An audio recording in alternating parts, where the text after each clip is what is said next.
Hello everyone, कैसे आप लोग। Welcome back to my channel daddy जगह व्लॉग्स। तो बस आज है सैटरडे और मैं कल वीडियो अपलोड करने वाली थी, लेकिन बस थोड़ा सा टाइम नहीं मैनेज हो पाया क्योंकि डुक्कू कल थोड़ा देर से सोया। तो बस अभी वो सो रहा है, सुबह के हो रहे हैं 8:30 और मैंने सोचा जल्दी से मैं ये वीडियो अपना अपलोड कर देती हूँ। तो आज का जो मेरा ये वीडियो है ना, ये स्पेशली है सीटेट के बारे में। जैसा कि हम सभी जानते हैं कि सीटेट पहले साल में 2 बार होता था। थोड़ा सा इधर 1-2 सालों से थोड़ा साल में बस एक बार ही हो रहा था। अदरवाइज जैसे नेट की एग्ज़ाम होती है कि CSI या नेट की के साल में 2 बार होती है, तो आपके पास चांसेस ज़्यादा होते हैं क्लियर करने की कि चलो अच्छा इस बार नहीं हुआ तो नेक्स्ट टाइम ट्राई कर लेते हैं।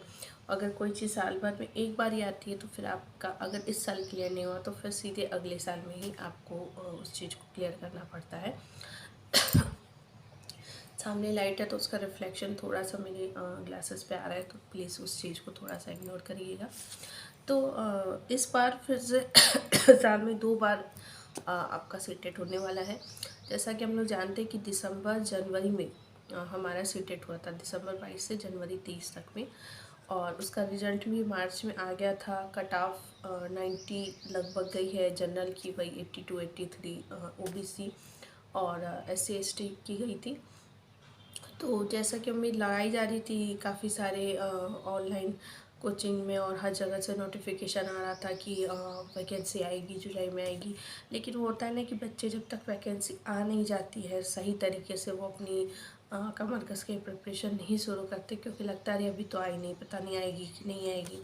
क्योंकि जो भी इस टाइम में जॉब का सिनेरियो हमारा चल रहा है कि कोई चीज़ कंफर्म नहीं, कभी पेपर लीक हो जाता है तो कभी कुछ, तो बच्चे कहीं ना कहीं बहुत ज़्यादा थक गए हैं, फ्रस्ट्रेट हो गए हैं। इस वजह से थोड़ा सा इन सब चीज़ों पे विश्वास बहुत जल्दी या इजीली नहीं करते। तो सारे कोचिंग सेंटर बोल रहे थे, सब कुछ था कि जुलाई में होगा सीटेट, लेकिन फिर भी उम्मीद बच्चों को काफ़ी कम थी। अब कल सीटेट ने परसों शाम को अपनी ऑफिशियल नोटिस जारी कर दी है। सारी अपनी PDF उन्होंने ऑनलाइन डाल दिया है, आप उसे डाउनलोड कर सकते हैं। 30-35 पेज का है, अच्छे तरीके से पढ़ के समझ सकते हैं। एप्लीकेशन फॉर्म की डेट भी दे दी है, तो कहीं ना कहीं अब जाके बच्चों को ये रिलैक्स वो हुए हैं कि हाँ चलो भाई, अब हम मान सकते हैं कि अब पेपर होगा, क्योंकि सीटेट की तरफ से ये सीटेट से रिलेटेड नोटिफिकेशन जारी हो चुकी है। तो अगर एप्लीकेशन स्टार्टिंग डेट की बात करें तो वो हमारी 27 अप्रैल है, और एप्लीकेशन एंड डेट जो है यानी कि कब तक फॉर्म भरना है वो हमारी है 26 मई। तो यानी 27 अप्रैल से 26 मई तक का उन्होंने टाइम दिया है, 1 महीने का टाइम है। 1 महीने का टाइम मुझे ऐसा लगता है कि किसी भी फॉर्म को भरने के लिए काफ़ी सफिशेंट होता है। अगर थोड़ा सा सर्वर डाउन भी चल रहा है स्टार्टिंग में, तो भी 1 महीने का टाइम बहुत ही सफिशिएंट है फॉर्म को फिल करने के लिए। प्रॉब्लम थोड़ी सी यहाँ पे ये है कि अगर सेंटर्स की बात करें तो first come first serve service पे इन्होंने दिसंबर का भी सीटेट कंडक्ट कराया था, और सेम चीज़ इस बार भी इन्होंने रखी है कि मतलब अगर आपको, जैसे मैं कानपुर की हूँ, अगर मैं कानपुर अपना सेंटर डालना चाह रही हूँ, स्पेशली लड़कियों के लिए ऐसा होता है कि वो सोचती है कि जहाँ की है उस सिटी की ही या उसके आसपास की ही सिटी की उनको पेपर देने को मिले। अगर उनकी सिटी में नहीं कंडक्ट हो रहा है, जैसे अगर वो कोई छोटी सिटी से बिलोंग कर रही हैं, तो सोचती है कि मेरी जो नियरेस्ट जो सिटी है एग्ज़ामिनेशन सेंटर की वो ही मिले। अब जैसे मेरी कुछ फ्रेंड थी तो उन्होंने सीटेट इस साल अप्लाई किया था, तो उनका सेंटर लखनऊ आया था। तो फिर वो अपने पापा के साथ गई, लखनऊ रुकी, अंकल के साथ, फ्रेंड के रुकी, मतलब ये सब टाइप से उन्हें रात में होटल में रुकना पड़ा, तब जाके दूसरे दिन वो दोनों शिफ्ट का पेपर दे पाई थी। तो ये सब चीज़ें थोड़ी सी प्रॉब्लमेटिक होती है, स्पेशली गर्ल्स के लिए, कि कोई साथ में जाने वाला है कि नहीं है, आपको एक दिन पहले वहाँ दूसरे सेंटर पहुँचना। तो मुझे ये चीज़ बहुत समझ में नहीं आई सीटेट की, कि सेंटर इतना भी कम नहीं है या इतना भी कम नहीं होना चाहिए कि आप बाहर भेज रहे हैं, स्पेशली लड़कियों को। अगर आप भेज रहे हैं तो आप लड़कों को भेजिए। लड़कियों के साथ रुकने की भी प्रॉब्लम होती है, अकेले वो किसी होटल में रुक भी नहीं सकती है। तो ये सब चीज़ थोड़ी सी सही नहीं थी लास्ट टाइम, लेकिन क्या किया जा सकता है, जो चीज़ है वो है। एक्चुअली सीटेट इतने ज़्यादा नंबर में एप्लीकेशन आते हैं, मुझे नहीं पता, 30-40 लाख लोग बैंक के लिए भरते हैं। तो उतने सेंटर बैंक में मोस्टली ऐसा होता है कि आपको वहीं के वहीं सेंटर मिल जाते हैं। अब उससे भी ज़्यादा यहाँ अप्लाई कर रहा है कि सेंटर की कमी हो रही है, तो उसके लिए क्या ही कहा जा सकता है। तो इसलिए हो सकता है कि शुरू में आप भी फॉर्म फिल करना चाहते हैं। अब सपोज़ मैं कानपुर का डालना चाह रही हूँ सेंटर, तो अगर मैंने फ़ीस पेमेंट स्टार्टिंग के कुछ दिनों में कर दी तो ठीक है। अब सपोज़ यहाँ अगर 500 तक की सीट है और मैंने पेमेंट कुछ दिन बाद की, तो जो स्टार्टिंग के 500 बच्चे होंगे जिन्होंने कानपुर सेंटर डाला होगा फर्स्ट प्रेफरेंस पे, उनको मिल जाएगा। और मैंने भले मुझे 27 मई तक फॉर्म फिलिंग की डेट है, 26 मई तक, भले मैं 10 मई को ही भरनी हूँ, अभी 15 दिन बचा है, लेकिन अगर कानपुर सेंटर में डाल रही हूँ और वहाँ का सेंटर फिल हो गया, तो मुझे जो मैंने सेकंड थर्ड प्रेफरेंस पे डाला है वो सेंटर मुझे मिलेगा। तो इस वजह से हर बच्चों के बीच में अभी ये ओढ़ लगी हुई है कि जल्दी से जल्दी वो अपना फॉर्म फिल कर दे, क्योंकि सेंटर की ही प्रॉब्लम की बात है कि अगर उन्होंने लेट फीस सबमिट किया, लेट से फॉर्म फिल किया, तो जिन बच्चों ने पहले फॉर्म फिल किया है उन्हें वो सेंटर मिल जाएगा। और अगर आपने लेट में फॉर्म फिल किया है, अगर सेंटर की जितनी भी कैपेसिटी है वो ऑक्यूपाई हो चुकी है, तो आपको जो सेंटर आपने फर्स्ट प्रेफरेंस पे रखा है वो नहीं मिलेगा, मतलब कोई दूसरा सेंटर मिलेगा। तो इस वजह से आपको ये देखने को मिल सकता है कि सर्वर थोड़ा सा कुछ दिनों तक डाउन चलेगा आपका। तो आपको बस ये करना है कि ट्राई करते रहना है। कैफ़े से अगर आप फिल कर रहे हो तो भैया उसको बोल के आओ कैफ़े वाले को कि सर्वर चेक करते रहो, जैसे ही सर्वर सही चल रहा है मेरा फॉर्म फिल कर दीजिए। क्योंकि अगर आप ज़्यादा इस चक्कर में रहेंगे कि चलो 4-6 दिन बाद भरते सर्वर थोड़ा सा सही हो जाए, तो हो सकता है कि फॉर्म तो फिल हो जाएगा, फिर आप ये है कि थोड़ा दूर सेंटर जाता है आपका, तो उसके लिए भी आपको रेडी रहना पड़ेगा। तो ये गलत चीज़ है, क्योंकि बच्चों में जल्दी जल्दी फॉर्म फिल करने की हड़बड़ी होगी और उस वजह से सर्वर ऑब्वियसली डाउन होगा ही। इतने सारे बच्चे इंडिया में एक साथ भरेंगे फॉर्म, तो एग्ज़ाम डेट इन्होंने 1 महीने का टाइम दिया है, 27 अप्रैल से 26 मई तक फॉर्म फिलिंग डेट है। एग्ज़ाम की बात करें तो जुलाई अगस्त में होगा, यानी जुलाई से स्टार्ट होगा, अगस्त तक जाएगा। वैसे ही जैसे लास्ट ईयर दिसंबर जनवरी था, तो 20-22 दिसंबर से स्टार्ट हुआ था, 20-22 जनवरी तक पेपर गया था। बहुत सारे बच्चे भरते, इसलिए लगभग 20 से 25 दिन इन्हें पेपर कंडक्ट करवाने में लगता है। तो बस सेम चीज़ यहाँ है, जुलाई अगस्त है, तो आप उम्मीद जता सकते हैं कि 20 जुलाई के बाद पेपर होगा और शायद तक 25 अगस्त के पहले हो भी जाए। अब किस दिन आपका पड़ता है ये इस पर डिपेंड करता है कि क्या अवेलेबिलिटी है वहाँ। फॉर्म फीस की बात करें तो जनरल और ओबीसी की अगर मैं बात करूँ और ईडब्ल्यूएस की यानी इकोनॉमिक वीकर सेक्शन जो है, तो अगर आप एक पेपर के लिए फ़ीस दे रहे हैं तो 1000 लगेगी, और अगर दोनों पेपर के लिए अप्लाई कर रहे हैं तो 1200 फीस लगेगी।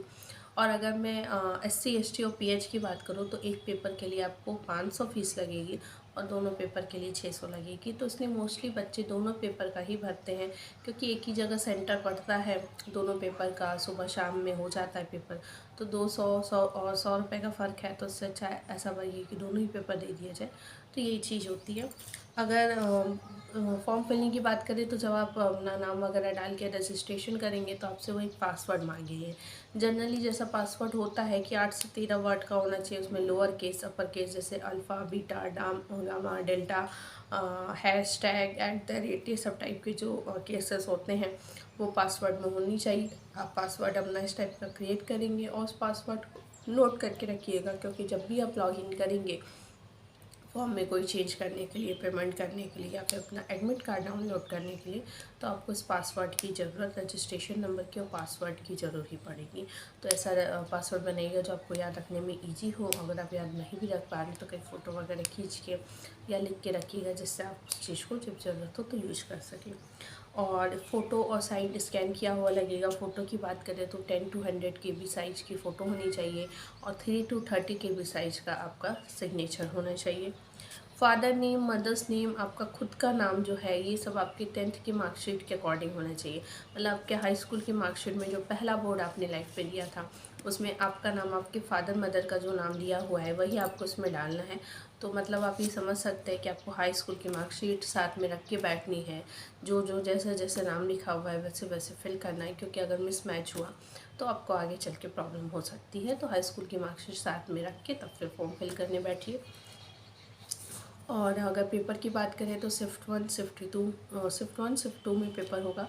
शिफ्ट 1 में जनरली पेपर 1 होता है जिसकी टाइमिंग 9:30 to 12 नून है, यानी कि सुबह 9:30 से दोपहर 12 बजे तक यानी कि 2.5 घंटे का पेपर होगा।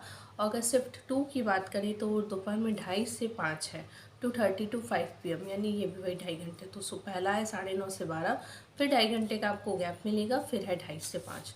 तो लगभग 150 मिनट आपको टाइम मिलने वाला है, 2.5 घंटे। क्वेश्चन की बात करें तो सेम 150 क्वेश्चन होता है, यानी 150 क्वेश्चन आपको अटैम्प्ट करने हैं 150 मिनट्स में, यानी एक क्वेश्चन पे आपको 1 मिनट मिलता है। टाइम सफिशिएंट है, जैसे बैंक में या किसी भी SSC में प्री होता है तो आपको 100 क्वेश्चन अटैम्प्ट करने होते हैं 1 घंटे यानी 60 मिनट्स में। तो 100 क्वेश्चन वहाँ 60 मिनट्स में होता है, यानी एक क्वेश्चन पे लगभग आपको 35 से 40 सेकेंड ही देना होता है। लेकिन यहाँ पे 150 क्वेश्चन है, 150 मिनट्स, यानी एक क्वेश्चन पे आप 1 मिनट आराम से लिख सकते हैं।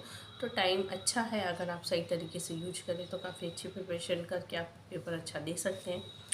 और लैंग्वेज की अगर बात करें तो जैसा कि हम जानते हैं पेपर पैटर्न क्या है कि 150 क्वेश्चन होता है। तो पेपर 1 की बात करें जो क्लास 1 to 5 के लिए पढ़ाने के एलिजिबिलिटी का पेपर होता है, तो उसमें आपको 30 क्वेश्चन आपके CDP के होते हैं, चाइल्ड डेवलपमेंट और पेडागोजी के। 30 क्वेश्चन लैंग्वेज 1 के होते हैं, 30 क्वेश्चन लैंग्वेज 2 के होते हैं, 30 क्वेश्चन मैथ्स के होते हैं और 30 होते हैं EVS के, यानी एनवायरमेंटल साइंस जो होता है, जो क्लास 1 to 5 चलता है NCERT का, वो होता है। तो इसके लिए अगर आप प्रिपरेशन कर रहे हैं तो देखिए CDP तो आपको पढ़ना पड़ेगा, वो तो पूरा डिटेल में ही आता है।